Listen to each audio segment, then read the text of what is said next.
morning, everyone. As Jamie said, I am Rachel Sawyer, and I am currently the creative director at Big Ass Fans, and I'm very excited to speak to you about my own experience with Ripple this morning. So most think about ripples as an intentional cause and effect. You throw a stone into water, and it ripples. You push a domino over, and it knocks others down. But often we're caught in an effect that we had no intention or plan of ever being caught in.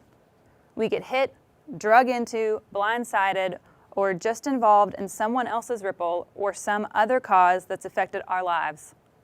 To me, it's how we respond and adapt in these unintentional ripples that shape, refine, and define you. At least it was for me. It was shared with me when I took this role that 11% of titled creative directors in America were female. That stat took me back and made me think, how did I get here? I never dreamed of being part of such a power stat, never dreamed of being a creative director at a $500 million global company, and certainly never dreamed I would be talking about really big fans all day. Being in the 11% made me think back and reflect on how did I get here? And what am I doing with this honor and responsibility? So let me start with a how did I get here? When I think back on my career so far, this idea of unintentional ripples couldn't describe it better. Every job or industry I worked in wasn't planned, wasn't a traditional route to get to where I am today, and wasn't at all what I thought would fill my resume. But each one near perfectly prepared me for the next. Honestly, it all felt a little aimless. Was anyone going to take my experience seriously? How does it work to go from the music business to nonprofits to really big fans? It was only in retrospection that I began to see how the unintentional, the unplanned, and the untraditional, the unexpected ripples perfectly prepared me for what lied ahead. So let me go back to how I got here and connect these ripples for you. Out of college, I helped 2 filmmakers begin to figure out what it took to make a full-length documentary. In the middle of that, I got an opportunity to go on tour as a crew member with some incredible professional artists and travel all around the country. I retired my suitcases for a brief stint at an office job and realized I wasn't made to do the same thing every day.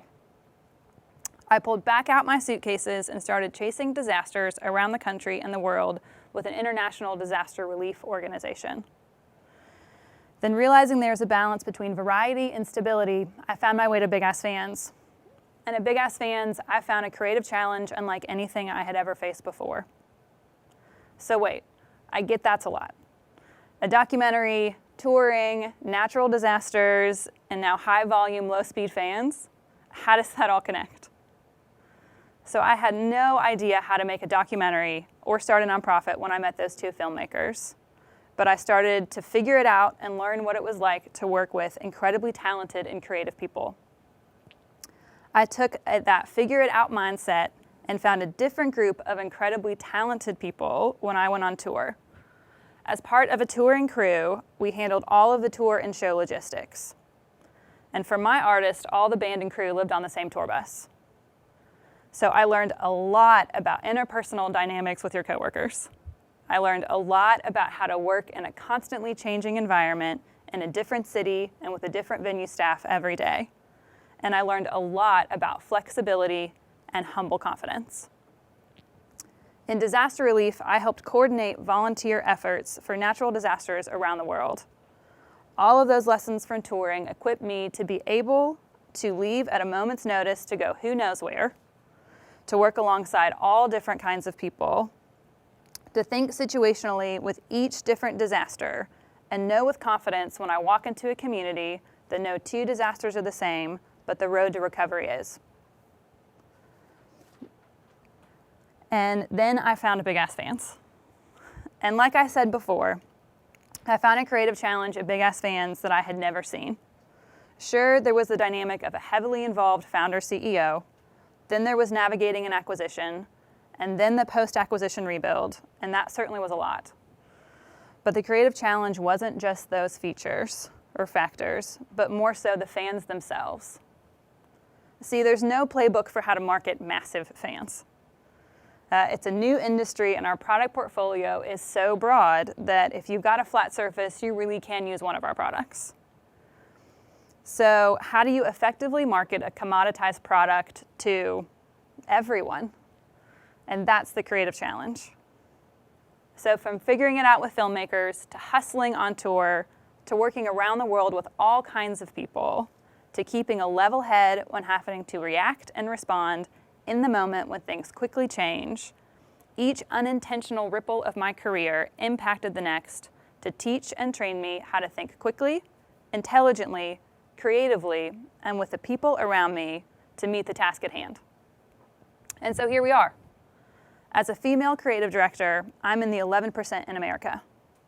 So what am I going to do about it? I'm going to do what I've always done. I'm going to work with the people around me to encourage, teach, train, listen, lead, and do together. Because in all of my past experiences, the consistent theme, what made each thing I did worth doing, was the people I worked alongside.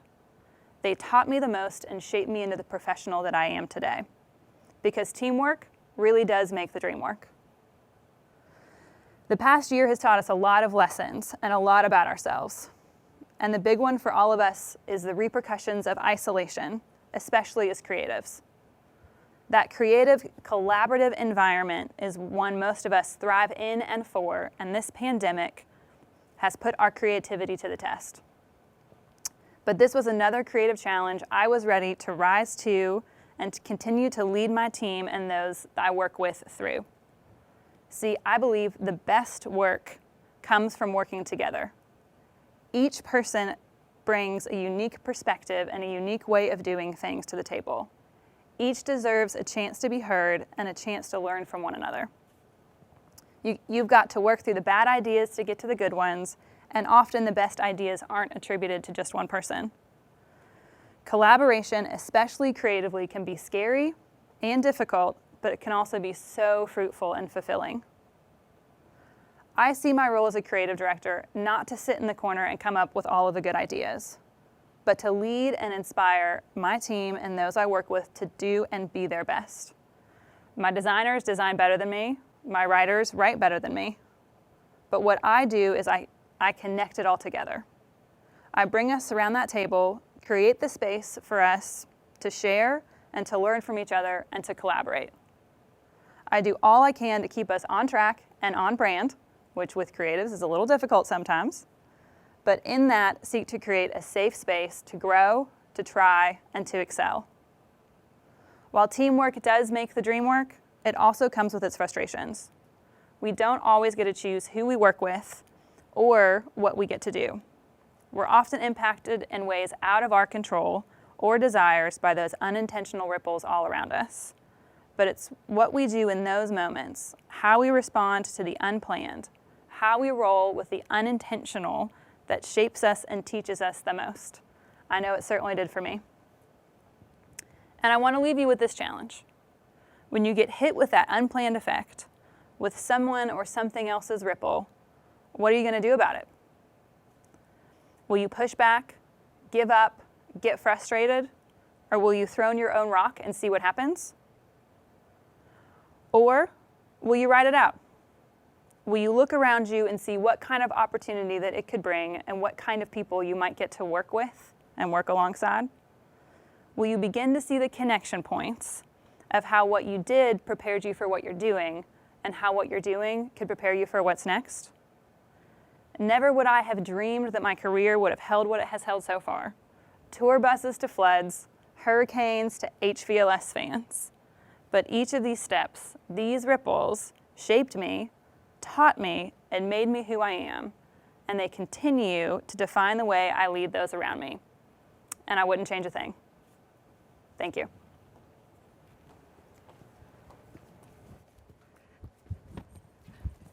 This is the hardest part, that they can't hear your applause.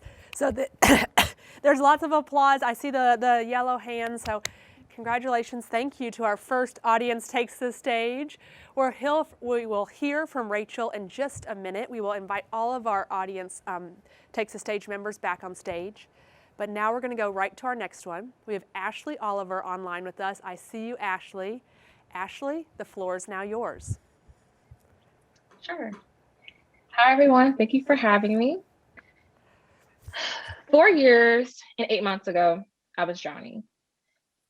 6.5 miles from my apartment in downtown Minneapolis at 10:30 p.m., I got a frantic phone call on July 6, 2016. Have you seen Facebook? She typed. My heart dropped as I waited for her text bubbles to manifest with some bad news. Another Black man killed by the police. His name's Philando. I think he went to Central. His girlfriend and daughter were in the car. He died on Facebook Live. We're heading over. I think we'll need a lawyer present, so I'll see you soon. I don't remember the drive to St. Paul. I was on autopilot. I ran through the video I had just seen in my head. I just remember the blood on his shirt, being so surprised, thinking it had to be a play, a joke, something. And by the time I got to the intersection of Larpenteur and Fry, I picked up the video again. It had 500 shares. And hours later, when I got back in my car, over 10,000 shares and texts from friends in South Carolina, in Nevada, in Toronto. Are you okay? What's happening? What's going on? I didn't have an answer. And by the next morning, the world knew what happened here, and the world was weary. Protests exploded not only in the Twin Cities, but all over the world as organizers coast to coast and overseas demanded accountability for the extrajudicial murder of Philando Castile.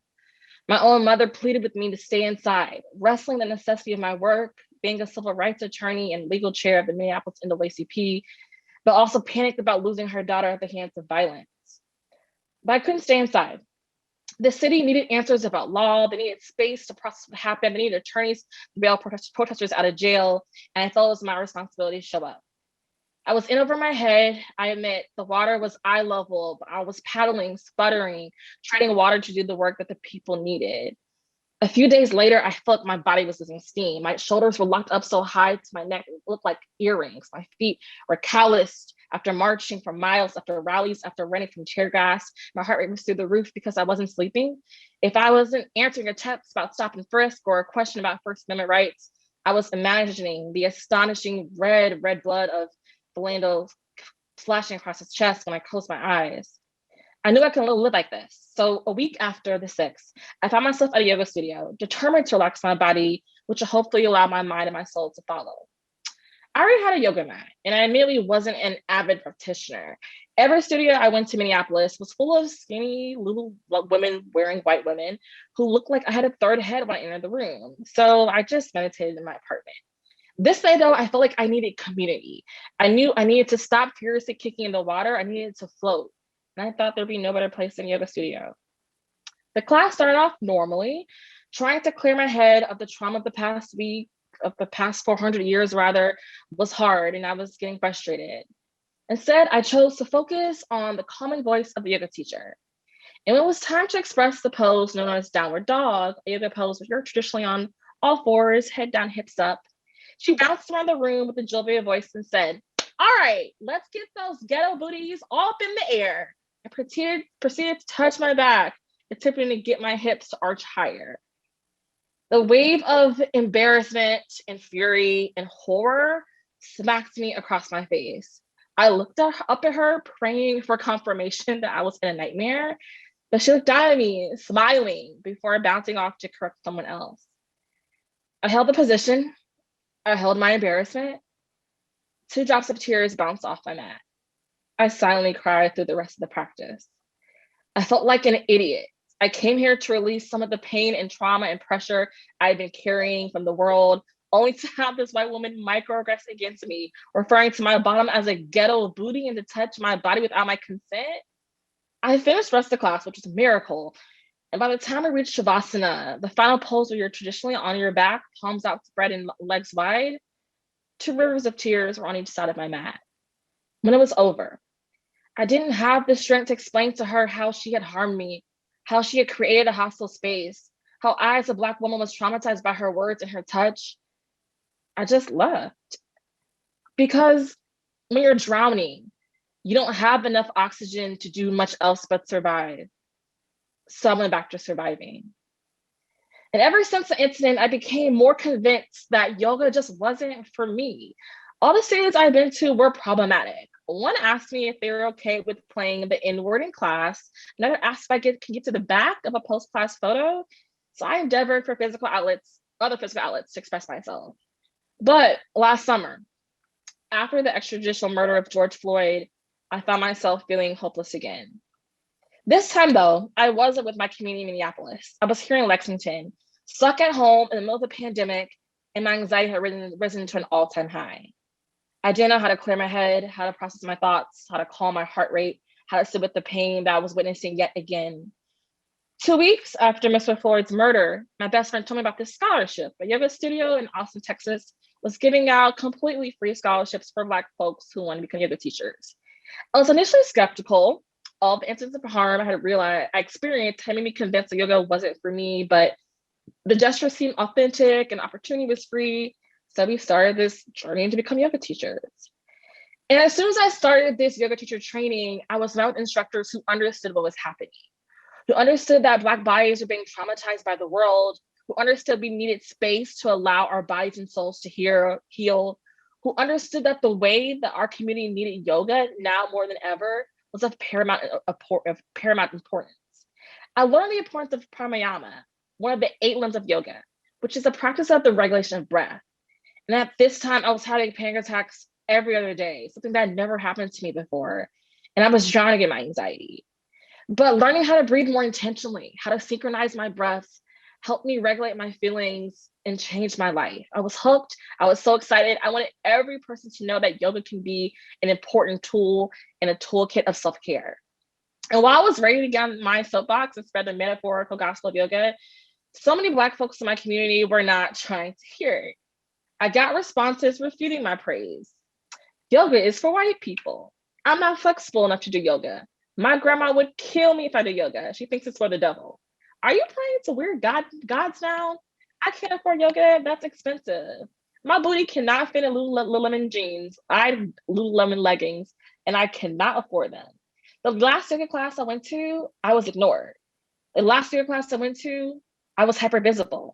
The last yoga class I went to, I was called out. The last yoga class I went to, I was expected to speak for all Black people. They more or less told me, good luck with your journey, but they'll pass. And I was struck. They were drowning too, but they still didn't see yoga as a viable buoy to hold on to. And that sparked an idea. I created my own little corner of the internet and made a yoga diary to detail my journey of being dark-skinned, big-haired, curvy-sized Black woman who has the audacity to want to become a yoga teacher during the civil rights movement in a pandemic. I shared what I knew, that yoga was created by people of color, that yoga had historically been practiced by Black women. Rosa Parks herself had been a long-time practitioner.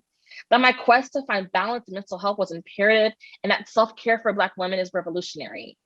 I launched this Instagram page at the end of July, and at first, my only follower was my best friend. By August, I had 500 followers, and as I typed this, I had a community of nearly 5,000 followers from all over the world who see this little ripple I've put out into this big ocean.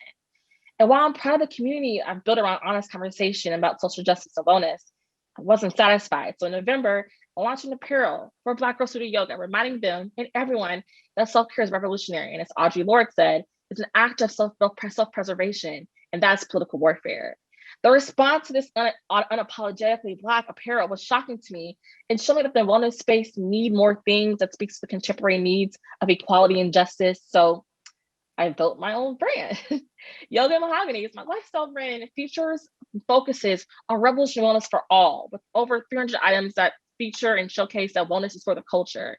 I launched it officially on my own domain last week, and the response has been wild. And every time I see someone wearing something that I designed, when I see that someone says that this shirt, this bag, or this button sparked a conversation about social justice and wellness, it's humbling. And this ripple that I created has capacity to become a wave, and I'm honored. And even more importantly, I'm starting to offer my expertise as a civil rights attorney and a director of diversity and inclusion to make yoga spaces more diverse, more inclusive, and more equitable with radical empathy. Offering facilitations on power and privilege, talking to folks about stimulating cultural change, creating climate surveys, and more inclusive hiring practices are just some of the ways yoga studios have already reached out to me to teach. I never want another Black woman, I never want another marginalized person to feel the way I felt that week after Philando was murdered, drowning in their grief, drowning in those spaces that were meant for healing. And I'm so proud I get to assist members of the wellness community to make their own ways for the people who need it the most. I've played small for so long in my life, triggered myself because of imposter syndrome, because of racial trauma, because of my anxiety. But I'm so proud of in this moment, I'm daring greatly and standing tall. These ripples of hope that I've created over the past 8 months are now becoming raucous, beautiful waves of justice that are crashing into racism, crashing into transphobia, crashing into ableism, crashing into misogyny. And for the first time in a long time, I'm not drowning and I'm not holding my breath. I know that I and everyone who looks like me deserves to breathe deeply. We deserve the space, the pace, and the grace to put a hand on our belly, a hand on our heart, to breathe in, breathe out as the ripples of revolution roll in with the tide. Thank you. Thank you, Ashley. Thank you, thank you. And are you wearing one of your shirts? I am, yes. Yeah, absolutely. So our members from our volunteer team are going to drop her Instagram handle into the chat. Both of hers, definitely Yoga and Mahogany. Be sure to follow that. We will hear from Ashley in just a little bit. All right, so for our next Audience Takes the Stage, I want to invite Cecilia Karen.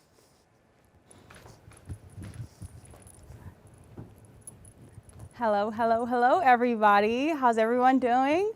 Hi, I'm Cecilia, and I am a storyteller. That's how I like to introduce myself. Words have power. So when Jason brought up the topic of ripple to me, I wondered, what stands out to me when someone says ripple? Words. Goo goo gaga for babies. Ha ha when you laugh. Words have such great meaning, power, and influence over us. Ripple is the ability and opportunity to inspire the world around you. I was inspired by one question. Who are you? A lot of times when we meet each other, we introduce ourselves. We say, hi, my name is so-and-so, and I am a teacher. I am an entrepreneur. I am this and I am that, but who are you? Faced in a moment of understanding, faced in a moment, in a crowd, in an audience, who are you truly trying to be? Who do you represent? I was born in Congo, Central Africa, and I challenge everyone to please find my country on a map. I was born in a city called Kinshasa, and by the time I was 9 years old, I had already moved to 4 different countries. Blame my father. But these were all great experiences because everywhere I went to, I was a foreigner. I was different. I was not local. And every single time I met someone, I did not have the opportunity to say, I am certain title. I, instead, had to build a platform to say, who I am is this. I chose to be a storyteller, one who valued words, one who valued meaning, and one who valued that each person has the power, the opportunity to represent themselves. So, we have a responsibility to build our community by asking this question, who are you? Yet, do we do that? I feel like a lot of times we spend our days reacting. Sometimes the ripple that comes into our lives does not come as an actual action from us. It just comes as a continuous flow. Rachel, my other speaker, spoke about unintentional ripples. A lot of times we react to those unintentional ripples. But how many times do we actually sit and stare at the mirror and answer the question, who am I and how do I represent myself in this world? It's very easy for us to sit within ourselves. It's very easy for us to sit within our circles in comfort, embracing the fact that I am a teacher and I am an entrepreneur. I am a businesswoman and this is who I am. But what does that tell me about your heart, your morals, your values? How does that embrace people who are not like you? How does that embrace your representation, your power, your truth to the world? When I challenge people to ask the question, who are you? I'm not challenging them to give me their titles. I'm not challenging them to tell me whether they were educated or not. I'm challenging you to tell me what makes you. What makes your heart beat? What makes you tick? What wakes you up in the morning? Because it might be a paycheck, but that's not what gets you through life. Ripple struck my heart because as a 23-year-old, a lot of people ask me, what gives you the right to ask, who are you? And I say, as a 23-year-old, everything gives me the right to ask, who are you? It's powerful.